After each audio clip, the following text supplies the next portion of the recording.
Okay, today a little bit shorter video. I just want to talk about what I would do different if I could do everything again. I'm working on a longer video in regards to the first 1.5 years, so from start until I passed the N1, basically what I did, because I got a lot of questions here and there, how many cards I did, what I read, how much I read, and so on and so forth. And I think it's a little bit easier to understand if I do it in a longer video, and if I really try to remember as much as I can, and I'll also put in the times, how much time I spent for each segment for the first 3 months, for the second 3, and so on and so forth.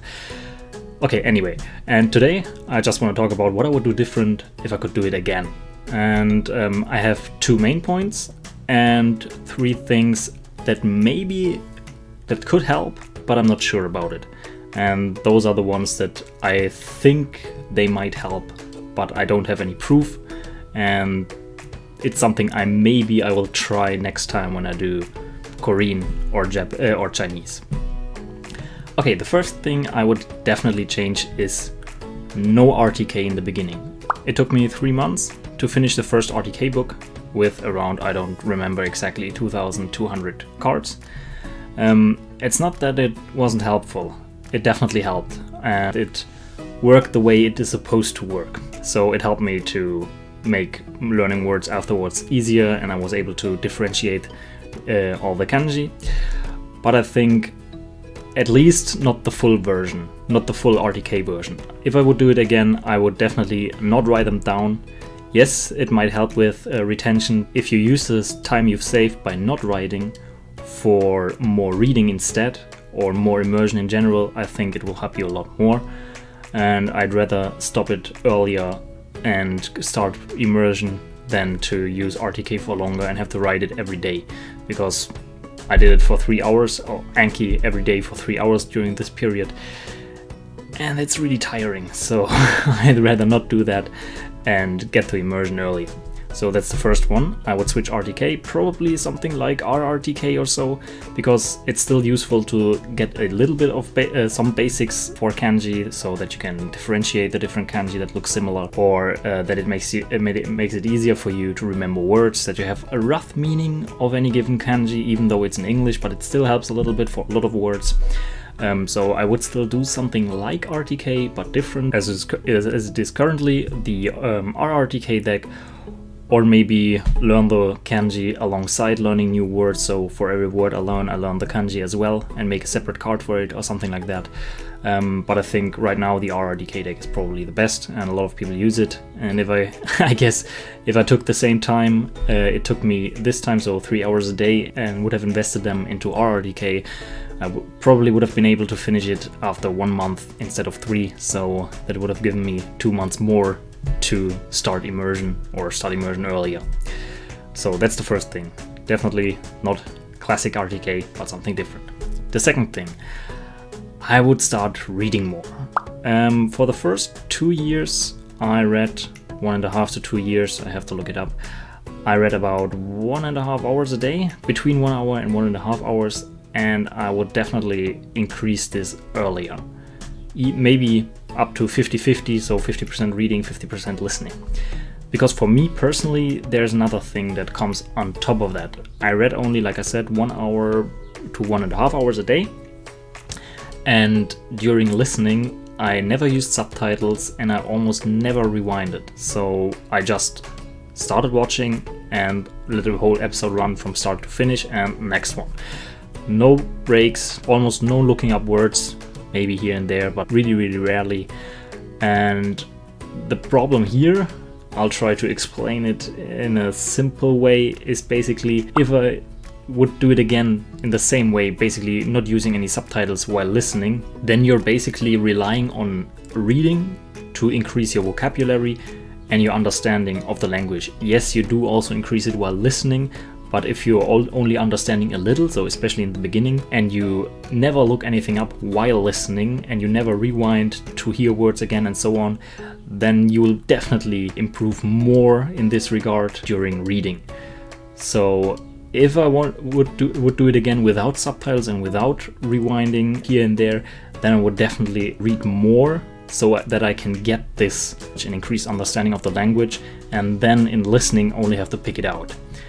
Or the other possibility, and I will talk about it in a second a little more, is instead of just watching, using subtitles here and there, rewinding, and so on and so forth. So making listening a little bit more intensive and less free flow as I did. I think that could also be a possibility. So if you're reading less, I think that would be a good idea, because otherwise, especially in the beginning, it's really hard to pick out words if they are not explicitly stated.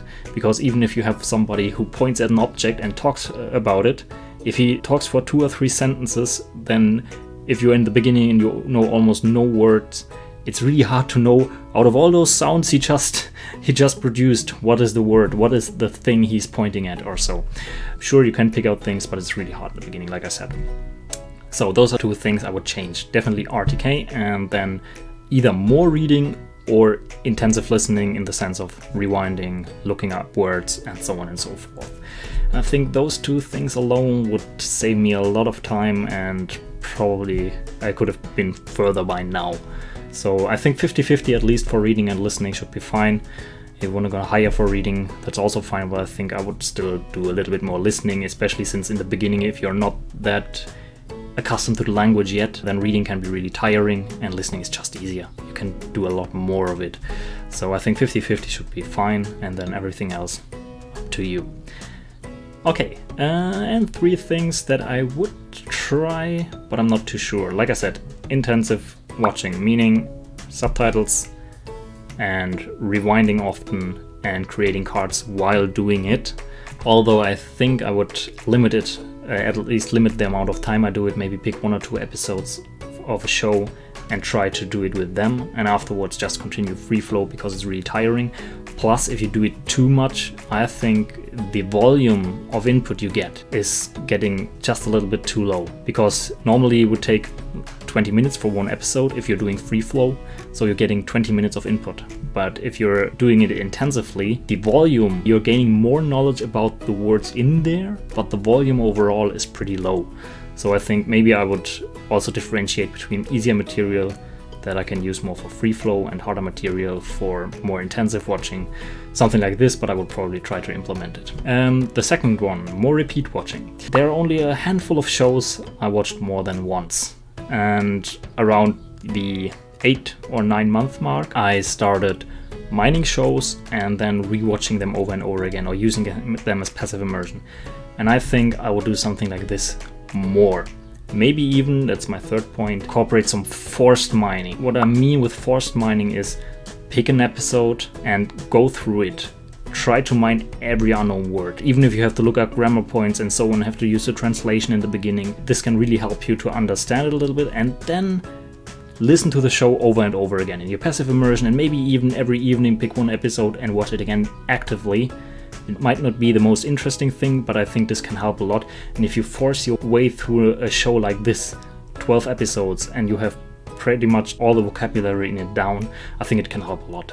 So this would be definitely something I would try as well. Not all the time, sure, but just pick 1 show I like and try to force myself through each episode, getting all the words, and then listen to it on repeat on your iPod while you're out in the evening as active immersion again, and so on. Definitely this as well. And I think this could save a lot of time, because I felt in those few months where I started using it that I improved quite a lot, especially in those shows or in this genre. And that's why I think it could help if you do it from the beginning. So those are the things I would do differently, or maybe try to do differently.